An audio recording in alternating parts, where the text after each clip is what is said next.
Fotografering er en meget vanskelig proces, netop af den grund, at du går ikke bare ud og knipser løs. Du har i virkeligheden jo en række erfaringer og en bevidsthed. Og i virkeligheden er din opgave eller målet er, at du kobler nogle af disse erfaringer og den bevidsthed med det, du ser. Altså at du prøver at afdække noget i virkeligheden, som harmonerer med den, du er. Hi, welcome back. There are a few photobooks that are so exceptional or distinct that they become black swans within the photography publishing world. For me, Danish photographer Krass Clements' book Drum is one of these. He found himself in a unique situation, recognized its potential, and with a few rolls of film in his pocket, set about creating a dark visual poem. Together, the pictures tell a simple but ancient story of what it is to be human, the acceptance of separateness, and the seeking of connection while we navigate time. Parr and Gerry Badger, in their analysis of the history of photobooks, considered this publication to have particular significance. In this video, I'll discuss why I feel this book is so extraordinary and make a case for why it deserves a reprint. In 1991, Clement was invited to take part in a residency in Monaghan in the north of Ireland. When he arrived, he felt unsettled, wondering why he had agreed to come to this alien environment. Some of his fellow residents suggested that he visit a nearby town called Drum, which they felt was especially grim. Even though there was no pressure on him to produce a body of work, he was interested in exploring the country and understanding more about the way of life. He was captivated by the atmosphere of Drum.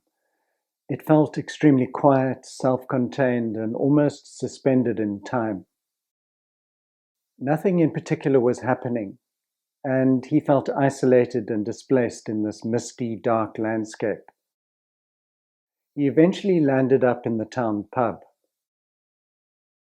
He ordered a Guinness and struck up a conversation with the publican. This helped to break the ice, and after a while he felt accepted. Jeg fornemmer meget hurtigt, ja, det der er afgørende, det er, at ejeren af denne pop er sådan lidt en ikke en særlig, men en hyggelig mand, der har levet med sin mor.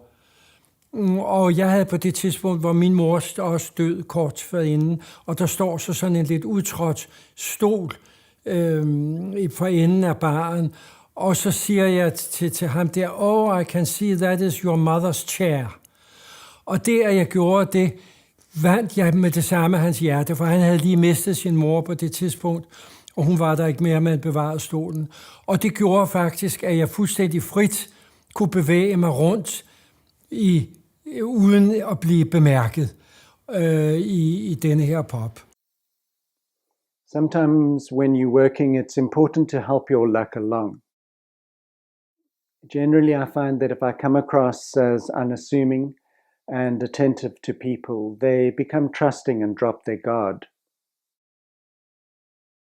Looking at these pictures, we can see the walls are bare and the space is dark and dingy with just a single low-voltage light bulb. There's been no attempt to make the space more than what it was. Plastered walls, a roof, and a bar counter.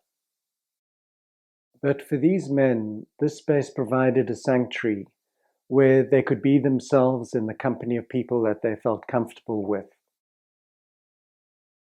Clement began taking a few pictures, and then the main character of his story entered the room. He was immediately struck by his bearing and his craggy features. Clement felt that he seemed to carry a burden, that there was something almost biblical or sacred about his presence and what he symbolized. He remained alone. Nobody spoke to him, but there was no tension either. no feeling that he didn't belong in this space. Clement realized at this point that he wanted to preserve the scene in a filmic manner, following the sequence of events as they unfolded through the evening. His main constraint was that he only had half a roll of HP5 in his Leica and 3 rolls in his pocket. That means he only had about 120 frames. This is such a tricky position to be in because one doesn't know how long the patrons will remain in the bar. You then have to become extremely watchful and selective about when you press the shutter. Clement said, "A lot of the series is one image repeated. Things might change within it, but it's the same image." He realized that he needed to embrace this repetition while allowing the drama to unfold. He had studied directing at Denmark's National Film School, and so he was aware how cinematically one can hold a static scene and allow the actors to develop their characters and tell their story. In stills photography, however, this is a lot more difficult because one is at risk of losing the viewer's attention. If the content isn't engaging enough, viewers lose interest and then the series falls flat. By embracing and exploiting the sameness, he created a sequence that resembles a slow-motion dream. We accept the background as given, and then our eyes begin to search for the subtle variations and gestures that he offers within each frame. He felt that the interaction between these men in this space could represent something more universal than just a portrait of an Irish pub. And his central character's face contains all the elements of the wider story. Altså, det er jo det ansigt og det sted, der gør det begge. Altså, at det kan jo hele fortællingen, den fortælling, som bogen jo accentuerer, ligger jo sådan set i ansigtet. He had shifted his focus from seeking the unusual to something that was deeply commonplace or even timeless. He was reminded of Samuel Beckett's writings. Very little happens in his plays or novels, but they are full of emotional and philosophical tension. In Beckett's world, people wait, repeat small routines, and talk because silence would be unbearable. One of Beckett's major themes is waiting. In Waiting for Godot, the focus centers on the interaction between two men. The only drama occurs through their conversation and the passing of time. So, There's nothing to show. try and put it on again. I'll air it for a bit. There's man all over for you, blaming on his boots the faults of his feet. Let's go. But we can't, Why not? because we're waiting for Godot. You don't do too Russian weed shit, Edie. Let's go. We can't. Why not? We're waiting for Godot. In his series drum, the patrons of the bar are also suspended in time. They are waiting for another drink, or their turn to speak, or maybe just for time to pass. Beckett and Clement treat their characters with compassion. Even though we never really get to know much about these men, we become aware that time has passed and some form of social interaction has taken place. It becomes clear that these men are cautious in their expectations of real connection and accept whatever is on offer. The elderly man is never romanticized or developed into a hero within the story. His presence reminds us that lives are lived one ordinary evening after another, through repeated rituals that provide structure. There's nothing dramatic about this way of being, and the mysteries of life aren't resolved. There are very few photo books that could be compared with Drum. This work is unusual because its power comes from Clement's ability to exploit the possibilities of a single location and a small group of people. Swedish photographer Anders Peterson spent years photographing a single bar in Hamburg, returning again and again until he became part of the furniture. In his book Café Limits, the bar becomes a self-contained world. But unlike Clement, he worked over several years rather than a single evening. Larry Sultan also produced his book Pictures from Home almost entirely at his parents' suburban house in California.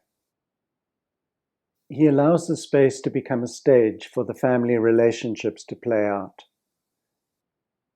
Sultan becomes an important character in the book as he carefully orchestrated each scene. Both of these photographers transform ordinary places into something extraordinary, and they were addressing universal human questions. Also, the sequencing in their books was essential to the construction of the story. Individually, the pictures might be interesting, but the wider message gets conveyed through the entire collection. Sultan's book is more of a psychological inquiry, while Clement's work is more existential. He's asking what it means to exist among others. Masahisa Fakase's Ravens is probably the closest to Drum at the deepest philosophical level. But they travel very different routes. Both to some extent question, what does it feel like to exist alone in the world? Fakase photographed ravens and Clement chose pub regulars, but their subjects eventually dissolve into metaphor. Fakase's book is autobiographical as he explored the absence of love after his marriage collapsed. Clement photographs the distance between people, so he's looking beyond himself at the human condition. Clement is 80 years old this year and has published 25 books. Much of his street photography feels as though time has slowed down, while he quietly captures the pauses within the flow of life. I'll run a selection of images from other projects that he's done, while reading in English what he said about his photography practice. Thanks, and I hope you enjoyed that work. See you next time. All my books are formed by two things, partly the memory, partly the loss. The photo in a way is connected to the loss in that it has been. The moment you take a picture, it has been. Time proceeds and the picture remains.